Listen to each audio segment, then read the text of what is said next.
नमस्कार, आप देख रहे हैं न्यूज फॉर एशिया और मैं हूं गीतिका पांडे। ममता बनर्जी को बंगाल की सत्ता सिंगूर नंदीग्राम आंदोलन से मिली थी, लेकिन इस बार इन दोनों ही सीट्स पर कांटे की टक्कर है।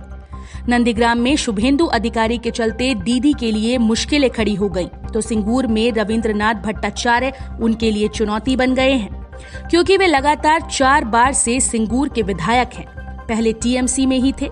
इस बार पार्टी ने उन्हें उम्र का हवाला देते हुए टिकट देने से इनकार कर दिया, तो 88 साल के रविंद्रनाथ बीजेपी में शामिल हो गए और पार्टी ने उन्हें सिंगूर से मैदान में उतार दिया।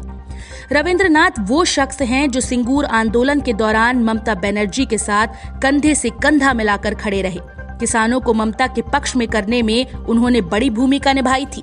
क्षेत्र में उनकी छवि भी बेदाग है, लेकिन अब वो और ममता एक दूसरे के आमने सामने हैं। टीएमसी ने सिंगूर से बेचाराम मन्ना को उम्मीदवार बनाया। बेचाराम अभी सिंगूर के पास ही लगने वाली हरिपाल सीट से टीएमसी के विधायक हैं, लेकिन उनके और रविंद्रनाथ के बीच हमेशा तल्खी रही। इस बार हरिपाल से बेचाराम की पत्नी को टीएमसी ने कैंडिडेट बनाया है। कुछ स्थानीय लोगों में इस बात का भी गुस्सा है कि एक ही परिवार से पति पत्नी को टिकट दे दिया गया। हालांकि लोग दबी जुबान से ये भी कह रहे हैं कि डरा धमकाकर टिकट हासिल किया गया है। बुधवार को ममता ने सिंगूर में सभा को संबोधित करते हुए ये भी कहा कि यदि रविंद्रनाथ सिंगूर से कैंडिडेट नहीं होते तो वे नंदीग्राम के बजाय सिंगूर से चुनाव लड़ती। सीपीएम की सरकार के दौरान टाटा ग्रुप ने सिंगूर में नैनो कार का प्लांट लगाया था। इसके लिए किसानों की जमीनें अधिग्रहित की गई थीं। इसी अधिग्रहण के खिलाफ ममता ने किसानों के साथ मिलकर बड़ा आंदोलन खड़ा कर दिया था। नतीजा ये हुआ कि टाटा ग्रुप को सिंगूर छोड़ना पड़ा। प्लांट का जो हिस्सा बना था उसे सरकार में आते ही ममता ने जमींदोज करवा दिया। अब ये जमीन खाली पड़ी है, कुछ पर खेती हो रही है तो कुछ बंजर हो गई।